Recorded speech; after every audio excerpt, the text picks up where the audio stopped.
Welcome into another Sic'Em 365 Soccer Sit-Down. I'm Jack McKenzie, and I'm here with Baylor's new head coach of soccer, Michelle Lenard. Michelle Lenard comes to Baylor after 14 years at Dallas Baptist University. That included 3 conference championships, 7 regular season titles, and 6 conference tournaments. She coached 9 All-Americans, 91 All-Conference players, made 8 Division II NCAA tournament berths, including an Elite 8 and a Final Four last year. And she won multiple Coach of the Year honors, both for the conference and for the Division II region that they were in as a whole. So welcome, Coach Lenard. Thank you, Jack. I'm excited to be here. So how do you like Waco so far? So far, I love it. Everybody's been very welcoming, just a wonderful community that supports all of Baylor and especially Baylor athletics. Haven't settled in yet. My family's still living up in Grapevine, and so I'm not living here really, except for a lot of time spent in a hotel. And I spend a lot of time at work at the moment, but so far it's been a great experience. That's awesome. Well, sorry to jump back to the beginning of things, but how did you get started in soccer? What made you fall in love with the game? Well, I mean, I grew up playing out in Lubbock, which soccer wasn't a tremendously popular sport when I was growing up in Lubbock, but my best friend's older brother played, and so I grew up playing with him and all of his friends, and her and I would tag along whenever we could, and I just love to compete really in any sport and any sort of competition, and soccer kind of just got my heart early, and my mom saw that I had a talent for it, and so went out of her way to put me in an environment and opportunities to play, and so it kind of just took off from there. And you played in college, and did you even get some pro or semi-pro opportunities, right? Yeah, so I played at the University of North Texas, and I spent a couple summers playing in the WPSL, which is the Women's Semi-Pro League. When I was playing, the NWSL didn't exist at the time, and so that was kind of the best opportunity at the time, and I enjoyed doing that. It was a bit injury-prone, and so my career came to an end right after I finished playing, but I went straight into coaching and have never looked back. So how exactly did you make that jump? You said you went straight in, but that's got to be kind of a tough decision sometimes, right? Well, I knew for a while that I wanted to coach. I didn't know really how I was going to or what that was going to look like, but I knew I wanted to. And so right after I graduated, I was fortunate to be given the opportunity to be a graduate assistant at Texas Women's University with the coach at the time there, Fleur Benatar, who's one of my very best friends. And she brought me in as a GA, and that was my first year, and I was about the same age as the players at that time, and lots to learn, but was excited to be there. And then was given the opportunity to go back to North Texas as an assistant coach after that. So I went back to North Texas full-time, was there for a few years before I ended up at DBU for 14 years. And so that was a really long time, and now I'm here. So in those 14 years at DBU, you had plenty of time to really figure out just how you like to lead your culture, how you like to build it and go about that. So coming off of that and coming to another Baptist university, what kind of culture do you want to lead here at Baylor? Well, I think as cliche as it might sound, we really want to have a family atmosphere. And I almost hesitate to say that because it just sounds like that's what everybody says. And I think that until you put it into action every day, it doesn't really mean anything. But that's going to be our goal, is to create an environment where the players feel loved and cared for, challenged and pushed as athletes and as students, but that we're for them as people and that we care about their personal development and that we aren't just invested in what can they do for us on the soccer field, but who they are as people and helping them grow up, essentially. You know, they get here, they're not adults really, they're not really kids or in this kind of in-between land, and so we really feel that it's our job to not just develop them as soccer players, but to get ready for life after soccer, because the truth is soccer is going to end for everybody at some point, even if they go on to play professionally. And we know that the environment that we have will help prepare them for life as a mom, as a wife, as an executive, as a doctor, as a lawyer, whatever they choose to go into. And so that's the environment we want, one that encourages them, challenges them, holds them to a high standard, but also where they feel safe, loved, and protected. Now, your predecessor, Coach Jobson, I swear almost said the exact same thing word for word, describing his own culture. By all accounts, you have a strong foundation to build on, but you're a different coach, you're a different person. So what are some of the pros and maybe some of the cons, or just the ways you're working on building on that foundation and building your own way? Yeah. Well, I think as far as the way that Coach Jobson went about interacting with his players, that it's very similar, as you indicated. And I think that's part of the reason why Baylor hired me, frankly, is because that's important to them. That's a priority, and they wanted to find someone with similar values. And that was made clear to me in the interview process, and that was something that's a non-negotiable for me as well. So I know Paul well and have tremendous respect and admiration for him and the program that he built here at Baylor. And don't have a desire or need to change that aspect of the culture in any way. We're just continuing to do that, which is the same mission that we both live by, which is to love our players and help them grow as people. And so that part, I don't know that there is any cons, honestly, other than a little bit of pressure on me at first to know like they loved Coach Jobson and Chuck and all those guys, and we want our players to feel the same way about us, and in time they will. And so I don't feel that there's any cons. I think it's all pros. We took over a program that had a tremendous foundation, and it's our job just to keep them growing. So kind of in the same vein, what kind of defines leadership to you? How are you trying to lead? Well, I think leadership starts with leading yourself. And so for me, for my staff, for any of our players we ask to be leaders, it starts with setting a good example, with doing the things that we ask our student athletes to do. And then, obviously, I think leadership is about sacrifice. I mean, ultimately, if we say we care for our players and that we're going to be there for them and that we're going to hold them accountable or support them when they need to be supported, both of those things are equally important, that we show up and do the work required to do that. And I think where most people fall short in that area is it's very hard. It requires a lot of energy. And so it's our goal every day just to show up and try to do the things that we say we're going to do. And it sounds a little overly simplistic, but ultimately any coach could really list off like, we want to do this, or we want to be this way. But I think it's every day, day in and day out, being consistent, doing what you say you're going to do, being a trustworthy, reliable person in these student athletes' lives. And that's what we're trying to do. So it starts internally, and then within our staff, and then within our players. And that's kind of in the same way you'd like to see maybe some of the players step up and lead within the team, right? Absolutely. They have to do what they have to do first. They have to show to their teammates that they're committed, they're disciplined, they're willing.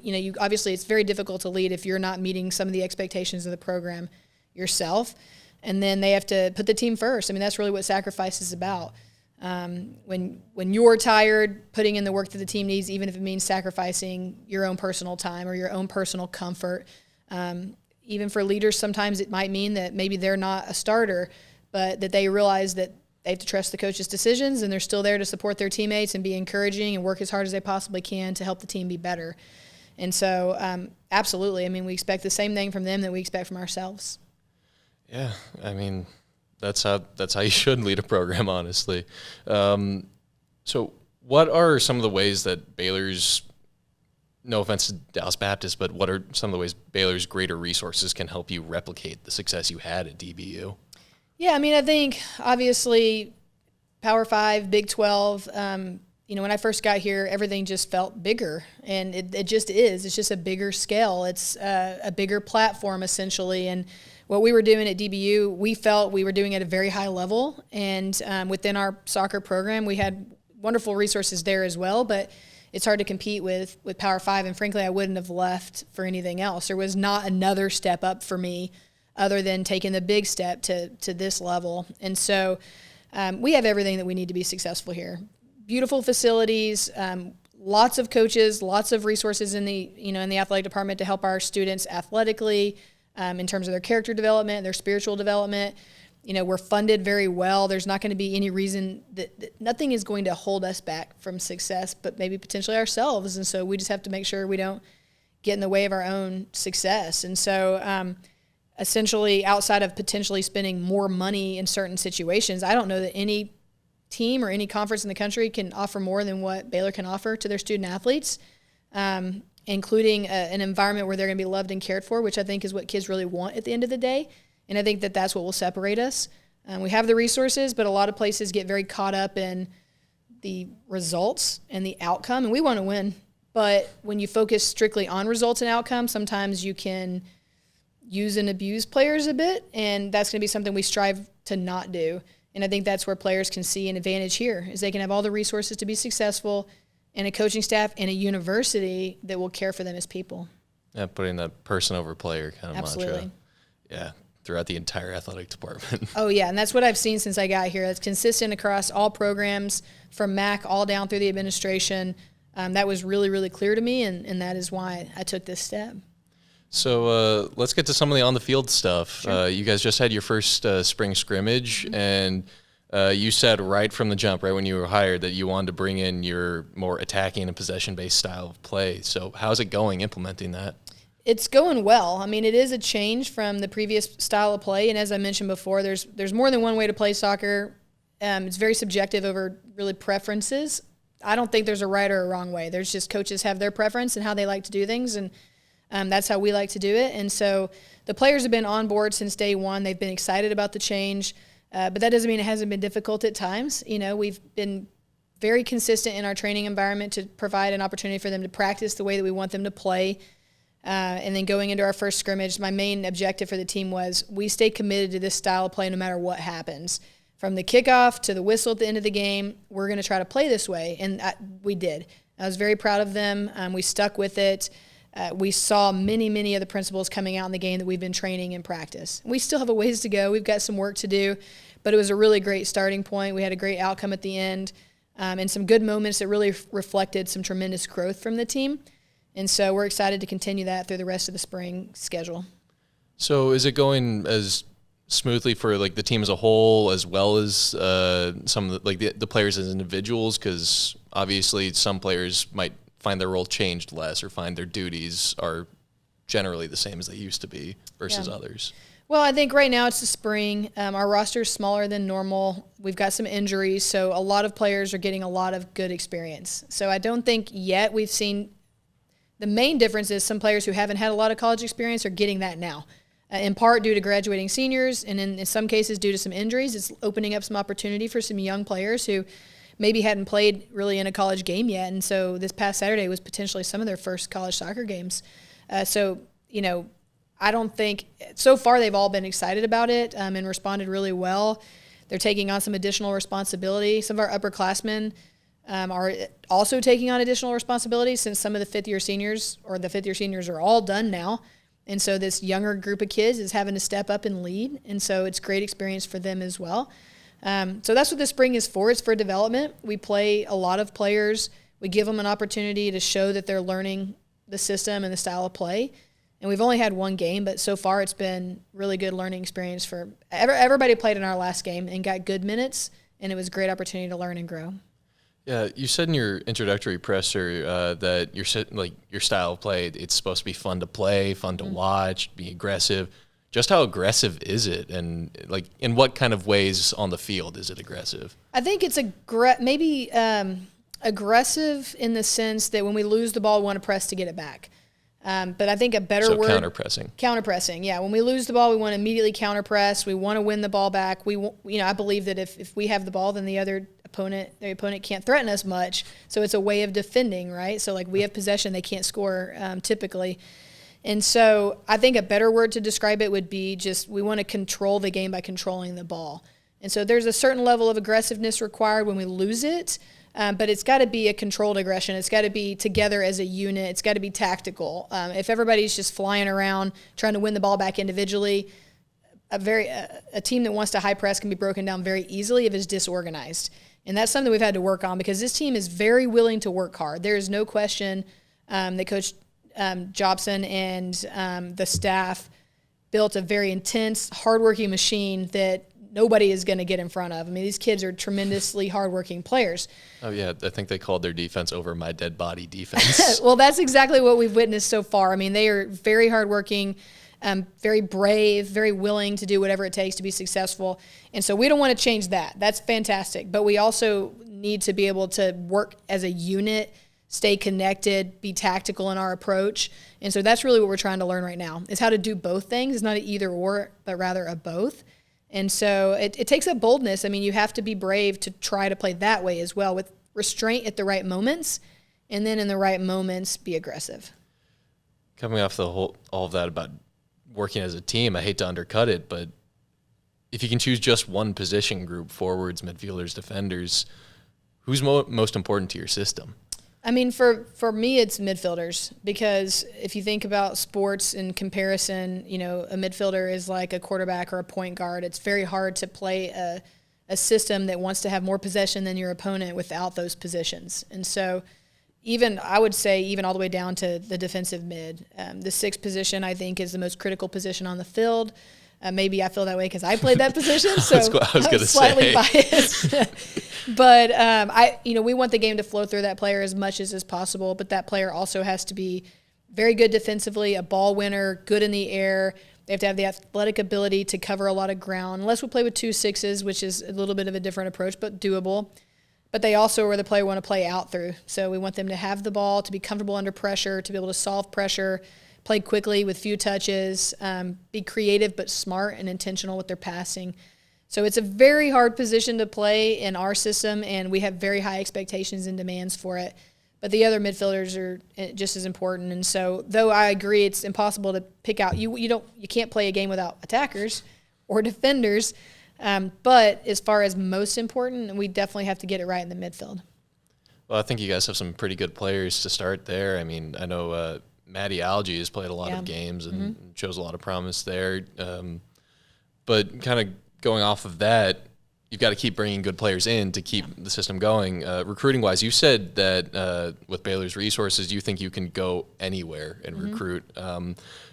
But you have a lot of connections around Texas. So how are you going to find that balance and use those connections but also look far and wide? Yeah, well, I mean, again, I think it's a both situation. Texas has some of the best soccer players in all of the country and all of the world in some cases. And so our staff, my 2 assistant coaches, Leah and Cole, have just been pounding the pavement and interacting with club coaches and going to recruiting events. And we have hosted a tremendous number of visits over the past few months since we got here.